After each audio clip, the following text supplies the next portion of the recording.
In this lesson, we're going to discuss the net worth statement.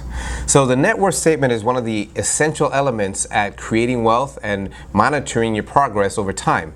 If you've already done a financial plan with AllGen, I'm going to refer you to your trail map. Okay, your trail map has a section labeled the net worth, as you can see on the slide. Okay, it's all the way on the left-hand side of your trail map, and use this as we go through this lesson so you can see how everything we mentioned relates to your particular circumstances. If you haven't done the trail map, or if you haven't done a financial plan with AllGen, it's okay. You'll still learn the essence and the importance of a net worth and how to build one.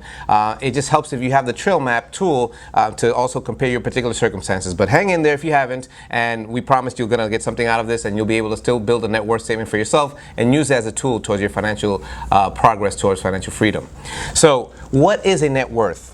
And I'm going to have Jason. I know he's very passionate about this subject, but net worth is a measure of your wealth. Okay, it really measures what you own. Okay, and it's a snapshot where you stand at any point in time financially. That's right. Right. So it's also a tool that helps you track your financial progress over time. Okay, so that in essence is what a net worth is. It's a tool and a measurement, a metric to show you where you're at any particular moment in time with regard to your financial picture. Okay, telling you what you really own.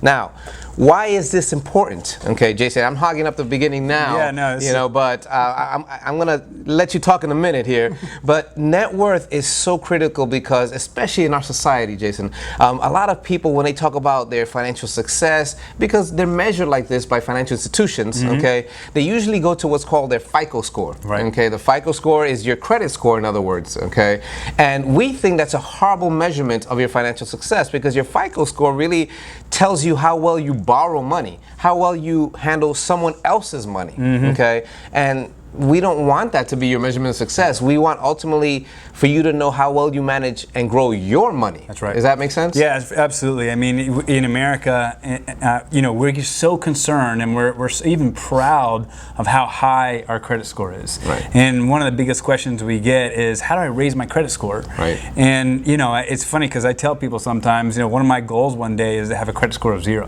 Right. It means I don't know anything for a long period of time. And so, whereas you contrast that to the net worth, and that shows how good you are at building your wealth. That's right. And so that's why it's so important to understand and track your net worth, because if you have an understanding of what you own and what you owe, and track that and be able to optimize that and build that over time, then you can really truly learn what it takes to build wealth. Right. Now, we don't want to dismiss your credit score because it has its purpose. When you buy a house, they're going to be looking at that to determine your interest rate, even though that's changing a lot these days. There's financial institutions that are changing the way they view you and your financial health these days. But historically, your credit score has been a measurement of that. But again, do not rely on that to determine how well you're doing financially. I tell people all the time, I know people with great credit scores that are broke. Yep. And I know people that are wealthy that have poor credit scores because they don't really monitor it. That's right. We've had a couple, I remember in my office, both of them lawyers making good money and perfect credit score. But their net worth was 0. In fact, it was actually negative. And so it's sad because you're told about you need to have a high credit score, but you're not really taught to how to build a net worth and understand your net worth. So that's what we're going to do today. That's right. And when we start shifting our mindset from credit score to the importance of monitoring your net worth, you really start focusing on growing your money instead of borrowing money. That's right. Okay, and that's a huge shift. Again, the more you can do this, the better. I won't mention a billionaire on this video because I don't have to give him credits, but he literally says, and he's a self-made billionaire, stay away from debt and stay away from leveraging. That's okay, right. So when you go to net worth, you start focusing on growing your assets and your money. And again, why is it important? It's a tool. This net worth is a tool for financial decision making as well. Not just see where you're at, but once you see it, what do I need to do to improve it? That's right. It's a tool, okay, and a benchmark for your financial health and progress therein. That's right. Does that make sense? So how do you calculate the net worth? And this is what I'm going to, I give you the why it's important and what is it. Jason, walk us through the calculation. Yeah, so it's pretty easy. Basically, you kind of total up what you own. So those are your assets. So assets are everything that you own, and then liabilities are what you owe. So, just to give you some examples, the types of assets, you have your cash, your checking, your savings, you have your investment accounts, your real estate, your personal property, the value of business ownership, life insurance, cash value, all of those things would be your assets. Right. Okay, and when you put those on a net worth, you're just putting the value of what those are worth. Okay, right. And then on the other side of the net worth statement, or sometimes we have them actually underneath, you have what you owe, which are called your liabilities, and that's going to be student loans, car loans, mortgages, credit card debt, lines of credit, any type of debt. Anything that you owe to anyone is a liability. Okay. Now some people confuse this with expenses. It's not an expense, it's just what you owe. So you're not going to put your mortgage payment, you're going to put the total debt of the home, the total balance of the home. Same thing with the car. So your utility bill, that's not a liability. That would not be a liability, that's an expense. Got it. Mm-hmm. Okay. So then, you don't know that. Well, just making sure our community knows it. So then what do? You have added up all your assets and you've added up all your liabilities. That's right. You simply, net worth equals assets minus liabilities. So you take everything that you own, you subtract it by everything you owe, and that's your net worth. And if you're doing the right things over time, your net worth is slowly growing. I remember the first kind of stage of when I was getting on track financially, I was really focused on paying off my debt. Mm-hmm. And I wasn't saving at all. In fact, I stopped saving to be able to pay off my debt. I had a lot of credit card debt, a lot of car loans, debt from just having a baby, hospital, debts and all that. And it was encouraging, being the nerd that I was, and still am, I was tracking my net worth through that, and even though I didn't save anything, my net worth was going up. So you're going to show us an example in a little while about That's that. That's right. Because I was paying down debt. When you take your assets and you subtract it by a smaller amount of debt, your net worth is growing. Okay. So ultimately the goal of this is, as you can hear Jason saying, is to grow.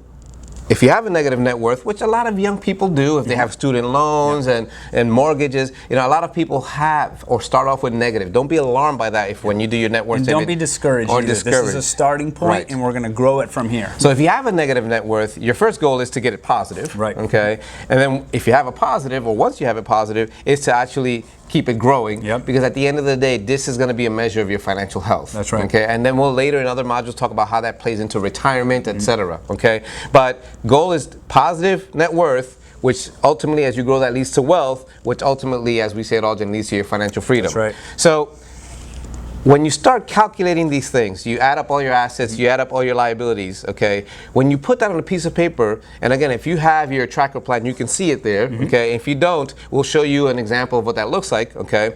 But one thing is to grow it, but before you grow, Jason, as you can see, we want to optimize it first. There's some things you can do before you make any behavioral changes that can reposition your current net worth and hopefully help you succeed. Talk to us about that a little bit. Yeah, absolutely. So basically what we're talking about here when we're talking about optimizing is get you in a position where you can build wealth quicker and take some risk off the table, so reduce some risk. Right. So let me give you an example here. So we're looking at a before picture and an after picture, and we're just focused on the left side here, and looking at a net worth statement. You can see on the top you have your checking. They have $9,400 in checking. Then you have some investments here, and then you have some Roth accounts there. You have the value of your residence. You have the total car value. You have your college funds saved up for the kids, and then you total it all up.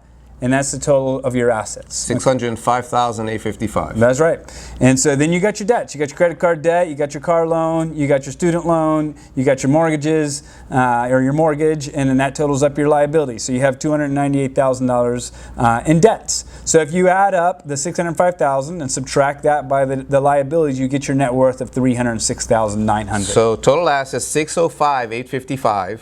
minus total liabilities, in this case $298,955, equals your net worth, which you see it there, is $306,900. Right. Okay. So now let's take a look at this. Let's say, for example, we take some of this cash that's circled up here, and we use a portion of that to pay down this credit card debt.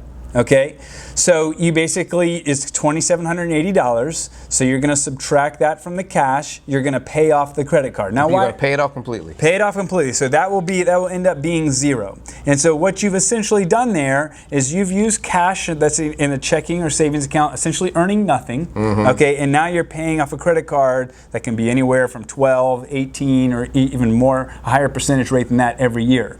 So you're making a payment to that credit card every month. And what you're doing is you're taking idle money that's really not earning anything, you're paying off that credit card, and you still have some cash left over, but now you don't have to make that credit card payment. You've reduced some of the risk because you now don't have that debt, and you've also increased your monthly cash flow.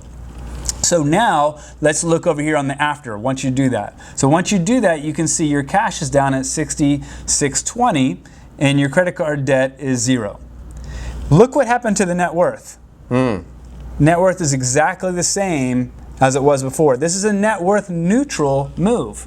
So you haven't built your net worth, you've actually kept it the same, but what you've done is now you're in a position where you're not making a credit card payments anymore, and now you can use that money to do other things to help build wealth, pay down debt quicker, or save more over time, and you still have cash left over. So that's just one quick example of how to optimize. Now, mathematically it seems logical and rational. Now, we have to talk to the emotions of this. Absolutely. Because there are people that say, oh my goodness, I have 9,000 and you want me to drop it down to 6,000. Right. Okay, so how do we talk people off the ledge, or actually push them off the ledge to do this, okay?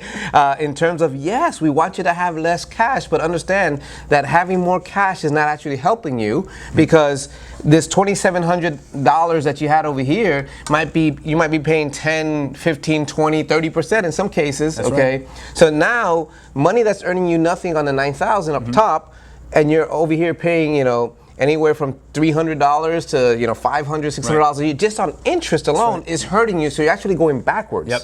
Yeah, and it's not that we don't want you to have emergency reserves. Absolutely. And we're going to do another lesson on emergency reserves. Right. It's just that it's going to help you be able to pay off the debt quicker, because now you're not making that $50, $60, $70 a month payment, plus you're not losing that $300 to $500 plus in interest every year, which now then you can put on more debt and help you grow that quicker. Yeah, I tell people that we call this eliminating the poison or bad money from your current portfolio, because this is your portfolio. Right. This is what you have right now. Everyone has a portfolio. If all you have is $1 in your wallet, that's your portfolio. That's right. Okay. Yep. So what you want to do is try to eliminate all the bad money to only focus on good money and then growing the good money. That's right. Does that make sense? Yep. Okay, so once we've optimized your net worth, once you've done that, now you're in a position to increase it. And hopefully, for example, if your net worth allowed you to take some of this bad money out, as Jason pointed out, maybe your cash flow is higher month to month because you're not paying off this credit card debt. That's right. Now we can start focusing on increasing the net worth. Talk to us through that, Yeah, exactly. Jason. So there's two main ways, right?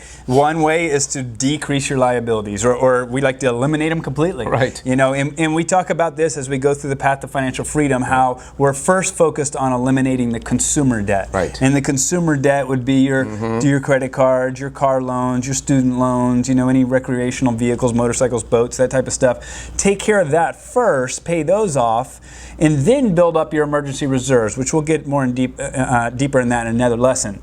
So once you get past that, the next way is to increase your assets. Okay, and so that is through putting money to your 401k or to your retirement account or an investment account. We're going to do all types of lessons on that. But so first we want to eliminate the consumer debt, build up the emergency reserves, then start saving consistently, and that's how you build your wealth over time.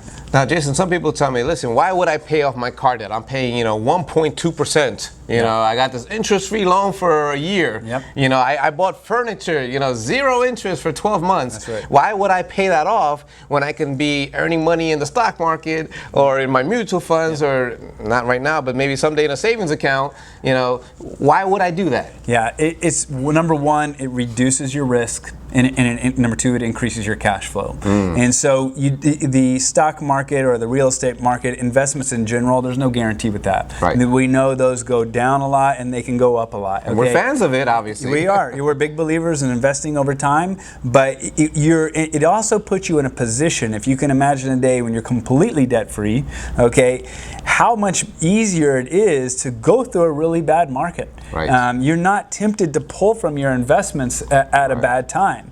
But if you have car payments and you have credit card payments, even if they're at 0% interest, and now you get laid off, okay, you don't have any money coming in. Now all of a sudden you have to sell from your investments at a bad time, because you usually get laid off at a bad time. You usually get laid off in a recession. Talk about 2008. Yeah, in 2008 you get laid off, in a bad time, market's down, you're having to pull from your investments when they're down 40, 50%.